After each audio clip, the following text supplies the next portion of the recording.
Welcome to the Configure Price Quote podcast. My name is Frank Sohn and I'm the founder of Provus CPQ Consulting. This podcast is 100% focused on Configure Price Quote, also known as CPQ, and will provide you useful insights into this topic.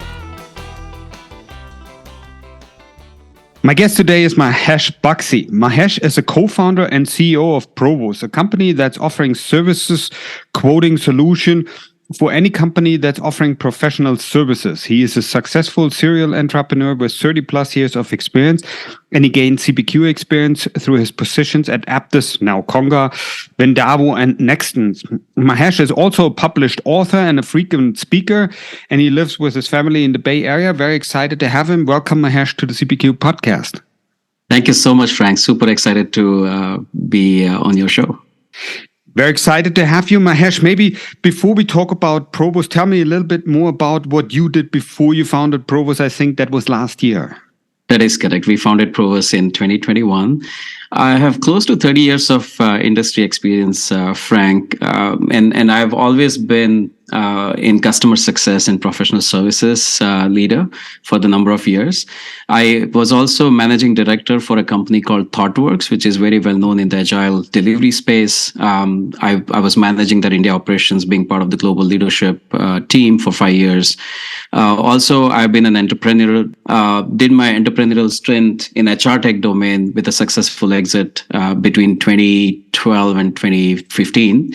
But my passion overall is really, I love customer facing roles and I love solving complex business problems for the customers. Excellent. Then you found the right area to be in, I guess, right? So, absolutely. But how did you get started working with professional services and with CPQ solutions? Yeah, that's a great question. So all of this started back in 2001 when I joined a company called Nextens, which was an enterprise lifecycle, contract lifecycle management company. I think we were way ahead of its time. This was before Sarbanes-Oxley.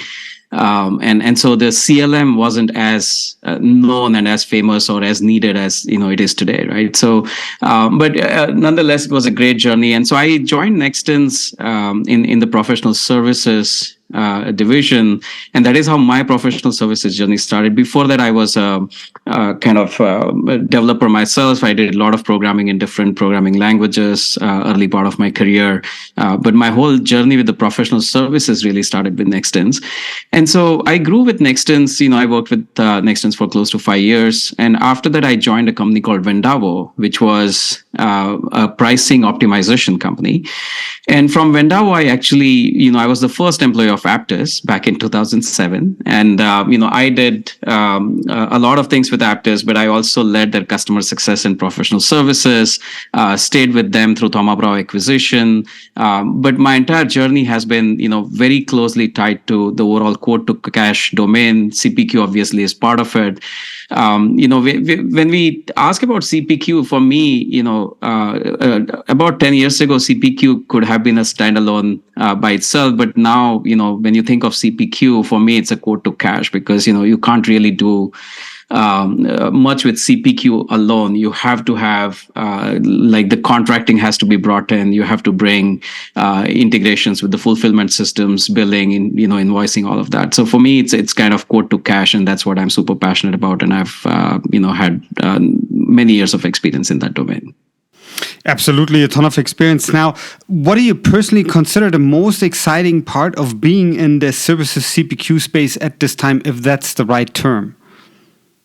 Yeah, before I answer that question, Frank, I mean, we don't call it Services CPQ for a very specific reason, because the CPQ has been extremely well known when it comes to the product CPQs, and there have been a number of companies, including obviously Salesforce CPQ now, which used to be Stillbreak. I work for Aptus, which was a product CPQ company and stuff like that. So we don't necessarily call ourselves as a services CPQ company.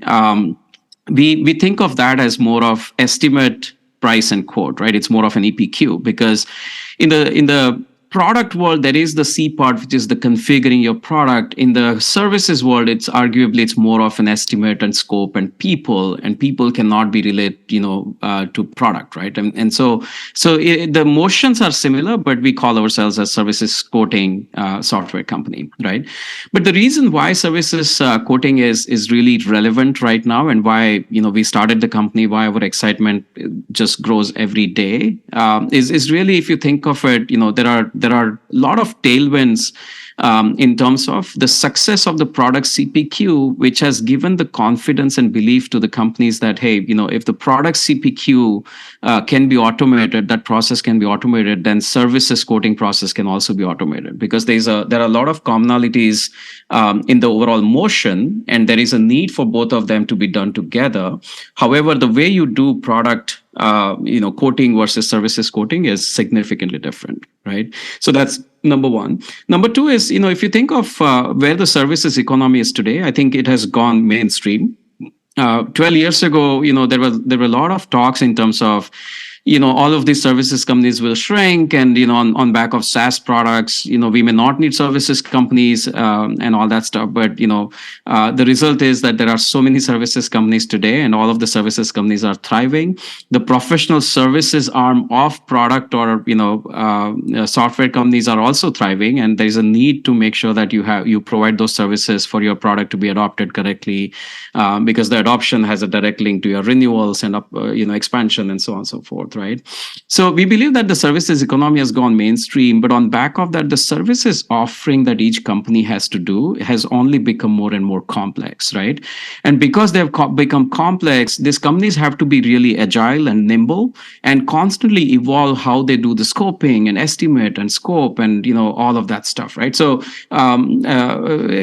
that basically has led us to this, starting off Provus, and 21 months into it, I can comfortably say that I think this is a big white space in the enterprise space, B2B enterprise space, and we are only starting to just scratch the surface right now.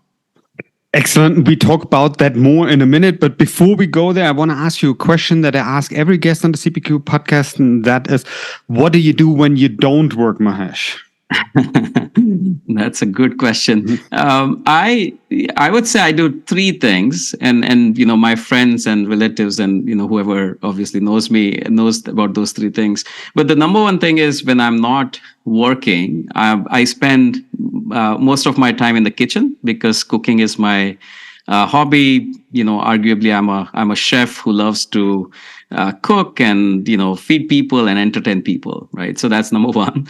Number two, part of the entertaining people, I host karaoke parties. I'm a singer, but not. I'm a Bollywood. I'm from India, so I'm a Bollywood singer. So I host a lot of karaoke parties and invite people, and basically we do sing for pretty late in the night. And the third thing, outside of those two, I live very close to the mountain range here in Saratoga, California, in the Bay Area. Usually on weekends, if the weather permits, I'm hiking with the family in those Saratoga mountains. But those are the three things I like to do when I'm not working. Very cool, very cool. So let me ask one thing. So I'm not sure about the singing, right? But the cooking, what's the favorite meal that you like to prepare for your friends? It's an Indian dish called Shahi Paneer.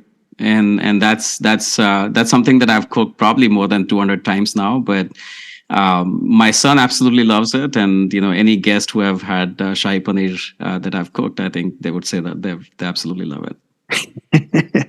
Excellent, excellent. Okay, so let's switch gears a little bit and let's talk about Provus, right? So you already mentioned it a little bit, but maybe tell us in a couple of sentences what Provus offers. Yeah. So, Provus, in many ways, it's a category defining solution, right? We are basically solving a business challenge that our customers essentially didn't know that there was a solution for, right? To a great extent, we are competing with like Excel spreadsheets or, don't do anything or status quo and stuff like that. But what's really exciting about what we are doing is that, once we open up that curtain to reinvent this entire services sales process, customers actually realized that it creates a new foundation for how they run their entire services business. What I mean by that is, our Provus services quoting product basically offers an end-to-end services quoting solution that starts from your discovery sessions that you do with the customers to figure out, at a high level, what is the scope, what kind of modules that you are looking to implement, all that stuff, and then goes into the depth in terms of, hey, do a detailed scoping, like, hey, how many approval processes do you think should be in the scope, how many contract types that you want to configure. I'm just taking a CLM example here, right? But we basically allow customers to do that entire, discovery, a wizard like, estimation, guided selling, to make sure that you are not leaving anything out of the scope or anything that's important kind of not being considered. And then the entire quoting life cycle, which also includes the scenario modeling, because what's important in the services is the entire scenario modeling. It's very uncommon that you produce the baseline quote and put it in front of the customer and they're like, okay, where's the dotted line, I want to sign it, right? It doesn't work like that. So we actually cover the entire quoting life cycle, the back and forth, the scenario modeling, the advance approvals, showing the side-by-side comparison of different scenarios. The collaboration, right? We also have the collaboration engine where unlike the product CPQ in services, you have to actually collaborate with different teams. And all of that is something that we facilitate through our product online without leaving your, system, right? And then, of course, the generation of your proposal or SOW documents, and the tail end of our process, we almost always integrate with a fulfillment systems, also known as the PSAs. And we have done integrations with a variety of different PSAs out there. But that's the entire footprint that we have, which starts at the scoping, discovery sessions, and all the way to, activation of the quote. And we capture all of the detailed data that is required, including work breakdown structure, the resources, the locations, the discounted rates, the resource ramp up, ramp down, productivity, adjustments, all of that stuff. That's essentially what we do. Got it. One technical follow-up question here is the solution is built on Salesforce, correct? That is correct. We are 100% native to Salesforce. We are built on Force.com platform. That is correct. Okay, excellent. Quick couple of questions here. What's the focus, if you have any, right? So for which industry, customer sizes, and geography, what's your target audience? Yeah. So, current focus is basically on three industry segments, if I may call it that, right? So the first industry segment is what we call the professional services industry segment. Professional services industry segment is basically software companies, such as Salesforce themselves or DocuSign, any of these software companies which actually require some sort of services to either implement their product or to make sure that that product is accurately adopted, right? And so you can think of implementation services, you can think of managed services, support services, education services, content services, right? So there are different kinds of services that each of these companies actually have to offer at different point in time or different depending on the customer's needs. But that's a first segment that we go after, and which is where that entire life cycle that I talked about, right from your discovery all the way to the quote activation and post activation life cycle, is something that we do.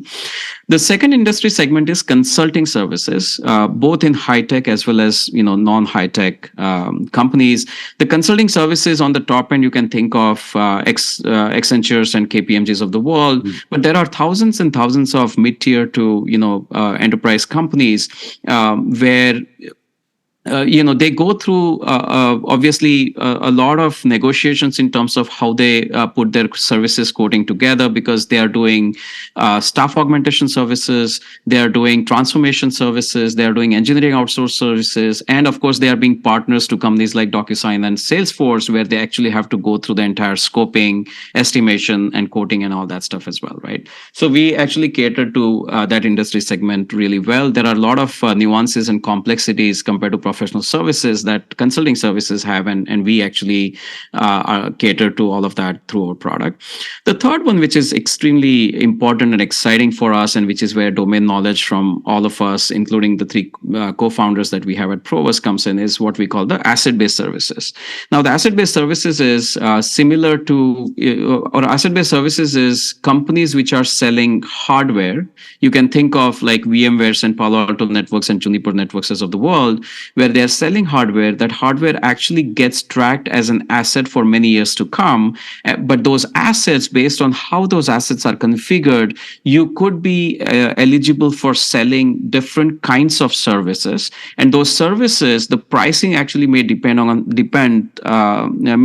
how the hardware itself has been configured, right? And to a large extent, there's a disconnect between, in these hardware companies, there's a disconnect in terms of how the hardware gets sold and tracked as an asset versus how the services are sold. There's a big problem of services attachment rate and all that stuff, which is something that we cater to, right? And then when you talk about the geography, currently we are absolutely focused on North America. However, we do have some global customers where the actual users of our system are either in Asia Pacific or Europe region, from that matter. Got it. But the audience, just for me to clarify, right, is that mostly medium to enterprise size companies, or you also work a lot with small companies? No, we don't work with the SMB in the SMB space. I think some of our competitors operate in that space. Our solution is more meant and geared towards complex problems, which usually we see in the mid-market to enterprise customers. Novus CPQ Consulting helps you with all CPQ related questions. For example, we help customers to find the best CPQ solution for their business, and we help customers analyze their current business process to determine if and where CPQ can help. Here it's important to point out that we are 100% independent and always look out for our customers first. This means for us also that we don't get paid by any CPQ vendor for providing them new customers or for any other services. We are focused on our customers and always provide the best available information to them. We also help system integrators to improve their services, and we offer the only CPQ industry subscription that provides monthly CPQ news and trends. We have many other services, so check it out today at novuscpq.com. Send me an email to frank.sohn@novuscpq.com to learn how we can help you with your CPQ questions, and keep us in mind when you look for 100% impartial CPQ advice. Now, concerning the companies, right? So how many employees do you have and where are they located? Yeah, so we are currently distributed. So the two countries where our employees are, and we're about 34 people right now, and that is distributed between USA and India. But even within USA, we are kind of distributed. We are a COVID-born company, started last year, and so we operate remotely. And so our entire team, I think there are about 5 or 6 in the Bay Area, but everyone else is kind of distributed even within US. And within India also, we are kind of distributed in 3 different cities at the moment. But I think one thing that COVID has taught us is it's nice to have office, but that's not a showstopper. And I think we have been able to operate probably more than at 100% capacity working remotely so far. Got it. But you have picked a pretty challenging time to found the company, right? So first the pandemic, now the macroeconomic challenges around the world. How are you impacted by these, if at all? Yeah, so we thought a lot in terms of, what's the right time to start the company. The answer obviously was when the economy is down, when the, uncertain times of economy recession. I think that is the best time to start the company. But to be honest with you, Frank, I think it was that time when, us as co-founders kind of were punting on what's next for us and, what should we do. And that is how, what we are doing in terms of the services quoting is very, very close to our heart. And we have not seen much of a impact for us in terms of our growth. I mean, obviously we are a startup, so it's not like that there's a whole lot of data still. But our customers are super excited to work with us, even in an economic uncertainty that we are seeing today, because we address the fundamentals of what they are doing, which is basically we help them maximize their revenue, we help them optimize their margins, and we help accelerate the sales. Now, if you're thinking of an economic uncertainty, and if any one or two of those things are your problem, then Provus is a great investment during these times, than not taking the decision or continuing with the status quo. Got it. And very good to hear this, what you just mentioned, right? So, but I think it's also fair to mention here that you already received some funding over here. Tell us a little bit more about that, please. It's super exciting phase for us, Frank. We closed our Series A funding about 5 months ago. We raised $12 million in funding. It was led by Norwest Venture Partners. Sean Jacobson is our lead investor there. But we also had participation from Storm Ventures as well as Excel Partners in that round. And Storm and Excel both had participated in our angel round, last year when we started the company. And so we are really, super excited to work with Norwest Venture Partners, Storm Ventures, Excel, and so far, they have been like a fantastic partners for us in this journey. Excellent. So strong support from the beginning. Now, let me ask one thing that I think you already touched on a little bit earlier, right? So, and that was the differences between the Services CPQ, and I know you don't call yourself a Services CPQ, but the solution that you have versus Product Configuration CPQ. Tell us maybe in one or two sentences the differences again here. That's a great question. That's a question I get asked almost every time, and so one of my favorite questions. Yeah. So I think there are a lot of differences, Frank. But let's talk about a couple of fundamental differences here, right? So when you think of product CPQ, the product CPQ is obviously focused around like a physical products. Think of it like iPhone or a mug or something that you can kind of touch and feel, or maybe software licenses, right? That you are selling, and each of them have different nuances in terms of how these products are configured through the attributes, as they call it, and stuff like that. Because iPhone could be, you might want to capture what is the version, what is the size, what is the memory, and so on and so forth, right? But when it comes to the fundamentals of pricing, we describe, I've been in the CPQ or quote to cash for a long time. But in the CPQ world, product CPQ world, we would describe the entire pricing as a single dimensional pricing waterfall model. Basically, you start with some sort of list price, and depending on different attributes and different kinds of discounting mechanisms, you are basically arriving at a net price that you want to sell, giving you kind of a price waterfall effect. Right. However, when you think of services quoting, it's not the price waterfall. That's what customers do today because they don't have Provus. But if you think of Excel spreadsheet, which is the world that they operate in, you essentially are doing price waterfall effect by giving discounts at a header level and stuff like that. But that's not. That doesn't allow you to optimize your structure, optimize your margin, resources, all of that stuff, right? Essentially, the way we look at services quoting is a multi-dimensional pricing model where you have to take into account the scope, the estimate, the work breakdown structure, resources, their locations, maybe other attributes that may impact the pricing. Like if somebody is certified in Salesforce versus not certified, maybe you might want to charge more. Maybe locations like Bay Area versus Austin. Maybe your top line remains same, but your bottom line changes significantly.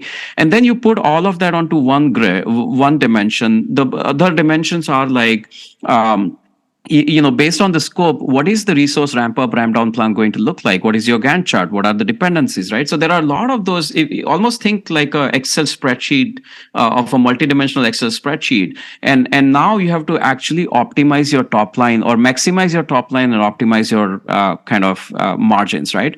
Through very complex adjustment structures like COLA, which the concept of COLA doesn't exist in the product CPQ because, it's all about product. It's not about people and cost of living adjustments and stuff like that. Location-based discounts, volume-based discounts, fixed bid adjustments, right? I mean, so it's a very different way to structure the pricing and multi-dimensions to look at. So that's one fundamental difference, right? It's you can't just use the pricing engine of a product CPQ and say, okay, I'm going to price my services off of that. It just doesn't work, right? The second fundamental difference that we see is in how you optimize your margins, right? And the what we call as the scenario modeling. Now, scenario modeling is extremely critical in the services business. I mean, you have been in that business for a long time, Frank, so you absolutely would understand. But we have built functionality where you can create multiple scenarios with a click of a button, and those scenarios are actually kind of AI-led recommendations or optimizations that allows you to say, well, I'm looking for a certain margin goal, or I'm looking for a certain revenue goal, or I'm going to do a fixed bid from my baseline quote, right? And those scenarios would understand what that means. It can look at your past history of what you have done and where you have been profitable, and how you have been able to sell successfully and all that. And with those clicks of a button, you all of a sudden, instead of like 10 different spreadsheets, you have everything in front of you in terms of different scenarios. And those are not optimized using the header level discounts. Those are optimized at a much detailed level, including the resources, the location, the resource mix, resource ramp up, ramp down, and so many other factors that we take into account to model those pricing structures, right? So those are very, very key fundamental differences between product CPQ and services quoting that we do. I think you did a very good job explaining that. So, but now that backs a follow-up question, right? So, because now the question for the customer, from my point of view here, is what does it mean to me, right? So, does it mean everyone has to have at least two CPQs, so a product CPQ or a quote to cash to stay with your terminology, right? Or if you have something services, and if so, do they work together? What do you tell your customers when they ask questions like that? Yeah. So not only we are built on Salesforce platform, we are actually closely partnering with Salesforce's Revenue Cloud team, for product team, right? Because when you think of companies which have implemented some sort of product CPQ, now I'm taking an example of Salesforce here, but there are other CPQ solutions out there. But if you have implemented that solution for your product CPQ, 99% of the time, you are actually still doing your services quoting outside of the CPQ systems. And what that means is you start with an opportunity, you start your quoting journey in the product CPQ that you have implemented, and then somebody says, hey, I need to get the estimation done for implementation services that we need. And that's where the entire offline collaboration starts. People jump onto the Excel spreadsheets, they jump onto this discovery calls, all of that stuff. And finally, after they do all of that stuff that we actually automate here in the system, they from the Excel spreadsheet, they bring back saying that, okay, services line item is going to be, let's say, $150,000, right? But now any adjustments for anyone to really understand what kind of services, what is the scope, how do I change, all of that stuff is just extremely cumbersome.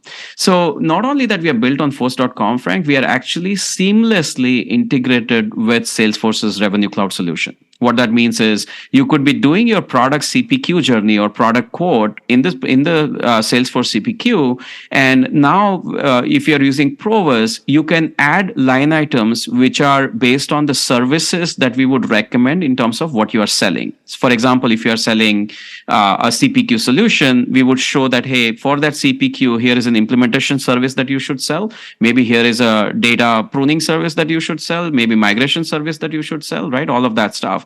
And not only that you are able to add those services line item in your mainline quote, but from there, you are able to launch Provus and go through the entire scoping, estimation, and scenario modeling within Provus. And while you are doing all of that, we actually keep your main, Salesforce CPQ quote line items updated all the time, so that if you are doing any kind of approvals or forecasting or any of that stuff, as a quote owner, you always see what's going on, right? So we are fully integrated into the CPQ. So the answer is, they don't essentially, from a user perspective, they don't need two CPQs. But from a feature functionality standpoint, they get a combined power of the product CPQ and Provus services, essentially giving them a quote to cash for services effect, right? And that's essentially what we enable for the customers. Got it. Then let me ask one question also about the project length, right? So, given the company is still fairly young, right? So, but for the projects that you've done so far, what would you say is a typical project length so far? So people just get an idea on how much effort they need to put into a project like that. Yeah. So, what we have kept in mind is really making sure that our product is configurable, scalable for the mid-market to enterprise needs, right? Without essentially the notorious word that we all are familiar, which is the customizations, right?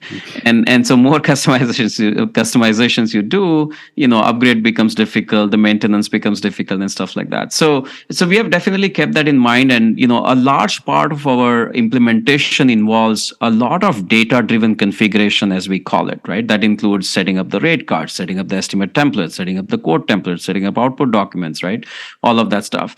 And depending on the size and scope, what we have seen so far, Frank, and early stages for our journey, but so far we have been able to finish this implementation anywhere from 6 weeks to 4 months. Now 4 months is a couple of our very large customers where it has taken 4 months because there are a lot of people involved, there are complex processes, and it takes time to make decisions and all that stuff. But it has ranged so far between 6 weeks to 4 months in terms of our implementation cycle.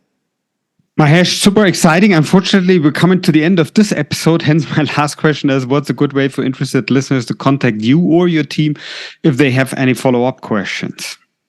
Yeah, they can go to our website. I think the best way is to go to our website, which is provusinc.com, and you will find all sorts of resources and information out there, and including contacting us. And we would be happy to hear from you, and we would be happy to get in touch with you. Hey, Mahesh, thank you very much for making time for the CPQ podcast today. My pleasure, Frank. Thank you so much. I appreciate it. I'd like to thank everyone for listening and hope you learned something interesting today. If you like the podcast, please go ahead and rate it on iTunes or share it with your friends and colleagues. In the meantime, you can find us online at www.novuscpq.com. So long, everyone.